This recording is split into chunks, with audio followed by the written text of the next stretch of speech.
السلام علیکم ورحمۃ اللہ وبرکاتہ۔ میرے دوستو، خدمت خلق وقت کی ضرورت بھی ہے اور بہت بڑی عبادت بھی۔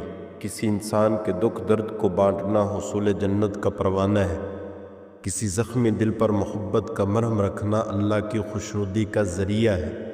کسی مقروض کے ساتھ تعاون کرنا اللہ کی رحمتوں اور برکتوں کے متوجہ کرنے کا سبب ہے۔ کسی بیمار کی عیادت سنت رسول بھی ہے اور سنت صحابہ بھی ہے۔ کسی بھوکے کو کھانا کھلانا ایمان کی علامت ہے۔ آپ کلام اللہ اور حدیث رسول کا مطالعہ کیجئے اور دیکھیے کہ دوسروں کے کام آنے والوں کی کتنی تعریف کی گئی ہے، انہیں کیسی بشارتیں سنائی گئی ہیں۔ بخاری شریف کی ایک حدیث ہے، ایک شخص سے مرتے وقت فرشتوں نے دریافت کیا، تو نے کوئی نیک کام کیا ہے؟ اس نے کہا، مجھے تو یاد نہیں۔ پھر ملائکہ نے یاد کرایا، یاد کر شاید کوئی اچھا کام کیا ہو۔ اس نے کہا، میں لوگوں سے لین دین کیا کرتا تھا۔ میں نے اپنے کرندوں کو حکم دے رکھا تھا کہ تنگ دست مقروض کو مہلت دینا اور مالدار مقروض سے سختی نہ کرنا۔ اللہ تعالیٰ کی جانب سے فرشتوں کو حکم ہوا کہ اس بندے سے تم بھی نرمی کرو اور قبض روح میں کوئی سختی کا برداؤ نہ کرو۔ ترمذی شریف میں ہے، جس نے کسی مفلس مقروض کو مہلت دی یا اس کا قرض معاف کر دیا تو اللہ تعالیٰ قیامت میں اس کو اپنے عرش کے سائے میں جگہ دے گا۔ رسول اکرم صلی اللہ تعالیٰ علیہ وسلم کا فرمان ہے، جب تک تم رحم نہ کرو تمہارا ایمان صحیح نہیں ہو سکتا۔ صحابہ نے عرض کیا، یا رسول اللہ، ہم سب رحیم ہیں۔ فرمایا، یہ رحم نہیں کہ تم کسی ایک کے ساتھ اچھا سلوک کرو یا ایک پر رحم کرو، بلکہ رحمت عام ہونی چاہیے۔ آپ نے فرمایا، رحم کرنے والوں پر رحمان رحم کرتا ہے۔ تم زمین پر رہنے والوں پر رحم کرو، تم پر آسمان والا رحم کرے گا۔ حضور اکرم صلی اللہ علیہ وسلم نے فرمایا، اللہ تعالیٰ کے کچھ بندے ہیں جن کو اس نے اپنی خاص نعمتوں سے سرفراز فرمایا ہے تاکہ وہ خدا کے بندوں کو نفع پہنچائے۔ جب تک یہ بندے اپنے مال سے یا اپنے اثر سے دوسروں کو نفع پہنچاتے رہیں گے، خدا تعالیٰ بھی ان کو اپنی نعمتوں سے مالا مال کرتا رہے گا۔ ان میں سے کوئی شخص اپنی کسی نعمت کو خدا کے بندوں سے روک دیتا ہے تو اللہ بھی اس سے اپنی نعمتوں کو سلب کر لیتا ہے اور کسی دوسرے اہل کو وہ نعمت عطا کر دیتا ہے۔ اللہ تعالیٰ کے سچے نبی صلی اللہ علیہ وسلم نے فرمایا، قیامت کے دن اللہ تعالیٰ فرمائے گا، ابن آدم، میں بیمار تھا، تو نے میری عیادت نہ کی۔ بندہ عرض کرے گا، میں تیری عیادت کس طرح کرتا، تو رب العالمین ہے۔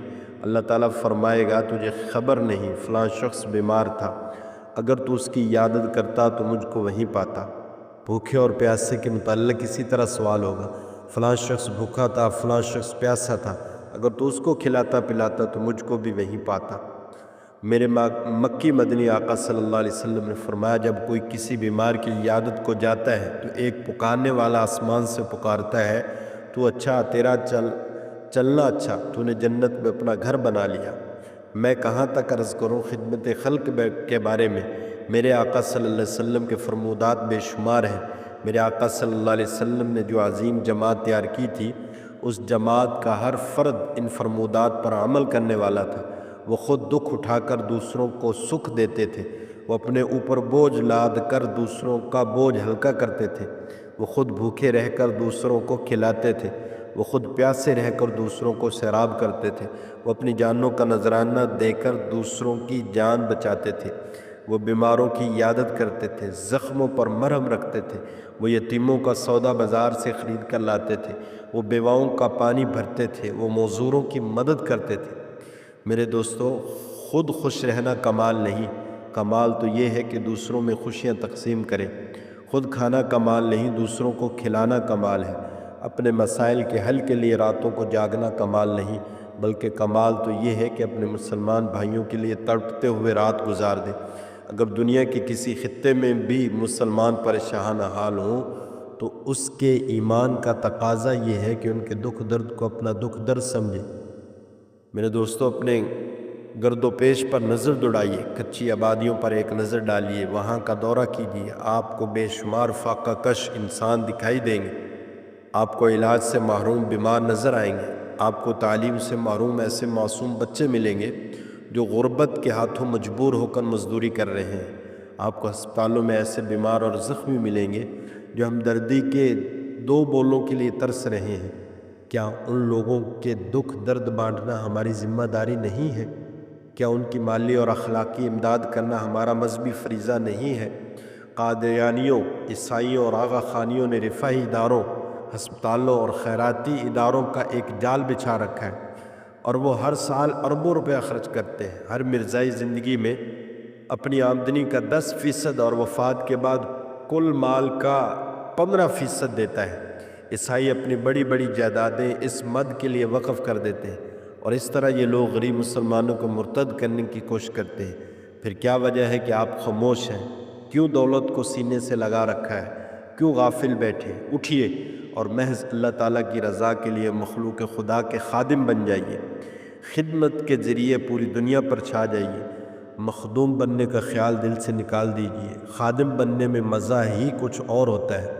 جب آپ اپنی خدمت کے نتیجے میں کسی زخمی اور بیمار کے چہرے پر مسکراہٹ دیکھیں گے، کسی یتیم کے لبوں پر تبسم دیکھیں گے، کسی بیوہ اور بوڑھے کے منہ سے دعائیں سنیں گے، تو آپ کو وہ خوشی نصیب ہوگی جو ہفتے اقلیم کی بادشاہت سے بھی حاصل نہیں ہو سکتی۔ میں رب کریم سے دعا کرتا ہوں کہ وہ ہم سب کو خدام بنائے۔ اللہ تعالیٰ مجھے آپ کو ان باتوں پر عمل کرنے کی توفیق عطا فرمائے۔